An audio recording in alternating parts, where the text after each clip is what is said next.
नमस्कार, मैं हूं मेघा दहिया। आप देख रहे हैं लाइव न्यूज़ 100 और लाइव न्यूज़ 100 की टीम आज पहुंची है जंतर मंतर। आज डेट है 20 मार्च 2021 और यहां पे प्रोटेस्ट चल रहा है NMMTA का।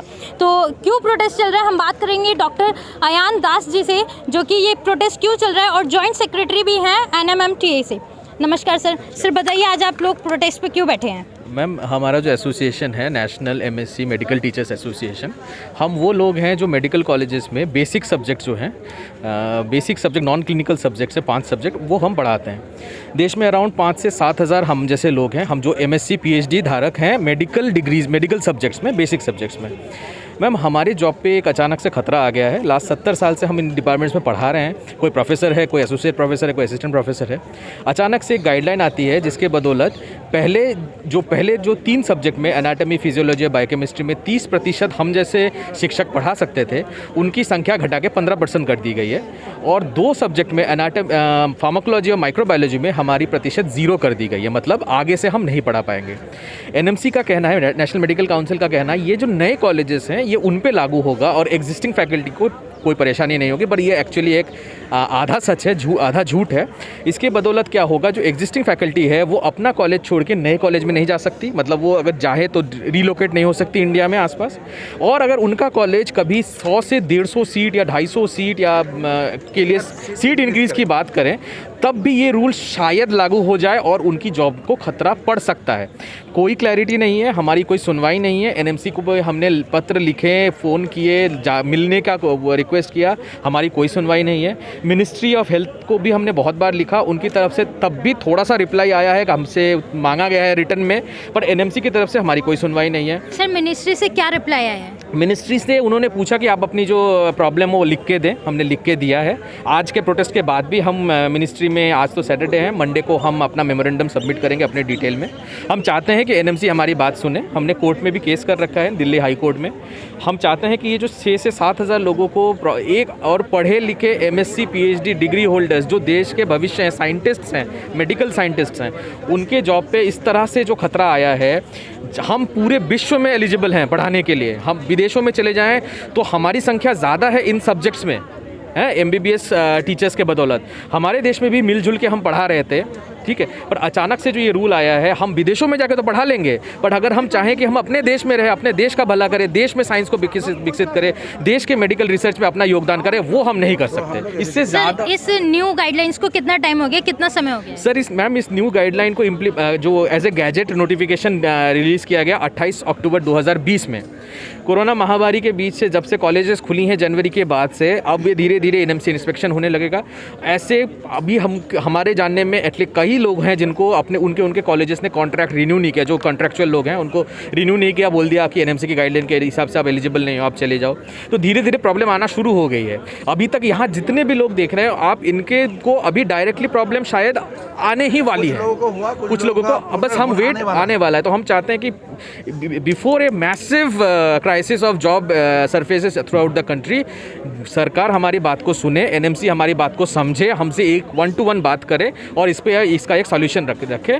जो एग्जिस्टिंग गाइडलाइन 70 साल से चली आ रही है उसको चलाएं। CBME के नाम पे, जो CBME एक करिकुलम बेस्ड क्लिनिकल एक्सपोजर की बात होती है कि बच्चों को फर्स्ट ईयर से क्लिनिकल एक्सपोजर देंगे तो नॉन क्लिनिकल जो फैकल्टी वो नहीं पढ़ा पाएंगे। ये एक सरासर एक मिथ बना दिया गया है, उसके पीछे छुपा गया है। क्लिनिकल इंटीग्रेशन का मतलब है कि फर्स्ट ईयर के बच्चे को बेसिक साइंस के टीचर साथ ही साथ जो क्लिनिकल टीचर्स हैं वो एक साथ मिलकर पढ़ाएंगे। मैं जाके मेडिसिन नहीं पढ़ाऊंगा, ना कि मेडिसिन वाला प्रोफेसर आके माइक्रोबायोलॉजी पढ़ाएगा। मिल के पढ़ाना है। तो इस झूठ के पीछे छुप के हमारे हक को बहुत बुरी तरह से कुचला जा रहा है और हम चाहते हैं कि इसके अगेंस्ट में कार्रवाई हो और इसको रोका जाए। आप कह रहे हैं कि जो साइंस आजकल के जो 2021 चल रहा है, स्टूडेंट्स को पढ़ाई जा रही है, झूठ के बिहाफ पे पढ़ाई जा रही है। नहीं, हम वो नहीं कर रहे हैं। हम ये कह रहे हैं एक गाइडलाइंस के नाम के पीछे छुप के हमको अटैक किया जा रहा है। तो आप लोग आज कहाँ से और कितने की तादाद में है सर आप? सर आज हम अराउंड 200 लोग हैं। हम देश के डिफरेंट पार्ट से, कहीं कोई तमिलनाडु से है, कोई आंध्र प्रदेश से है, कोई केरल से है, कोई बंगाल से है, कोई असम से है, झारखंड से है, जम्मू कश्मीर से लोग आए हुए हैं। तो पूरे देश के लोग आए हुए हैं। हमारा एसोसिएशन स्ट्रेंथ हम लोगों का 6000 के आसपास है। कोरोना की वजह से आपको ऐसा लगता है कि गवर्नमेंट से कोई होप नजर आती है आपको इस प्रोटेस्ट के बाद? क्या लगता है? देखिए, हम किसके पास जाएं? गवर्नमेंट के पास।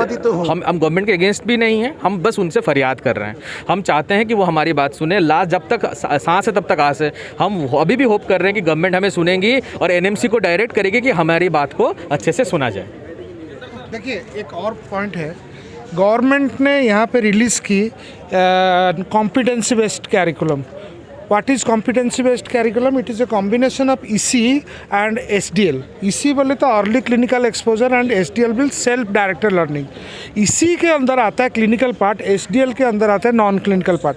अगर ये दोनों को कंबाइन कर रहे हो तो हम लोगों को क्यों इग्नोर किया जा रहा है? Tell me. And this is the basic part of the first year MBBS। It is a integrated collaborative study.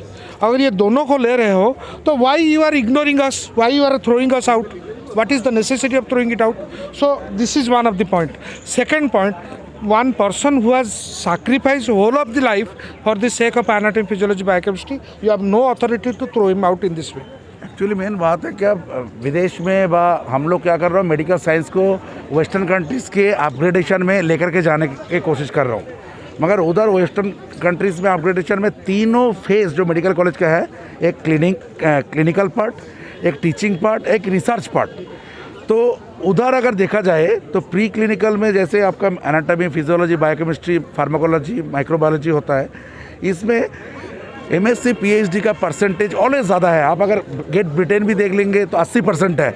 Oxford में आप देख लीजिए, ऑक्सफोर्ड में जिधर कोवैक्सीन बना है उसका डायरेक्टर MSc PhD है। तो इस जगह में उसका जो ग्रुप है, उस ग्रुप में भी 65% are only MSc PhD।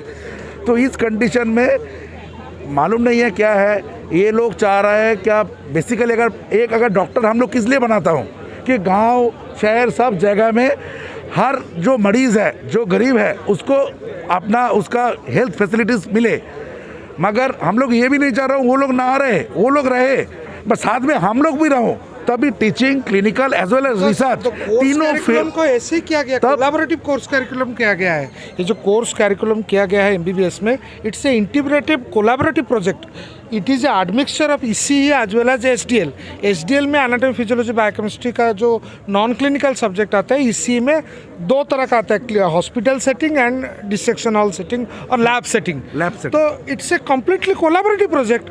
How could you ignore us when there is government is saying you do collaborative project and you are देश में जब इसका कोई प्रावधान नहीं है। एम्स जैसे इंस्टीट्यूट भी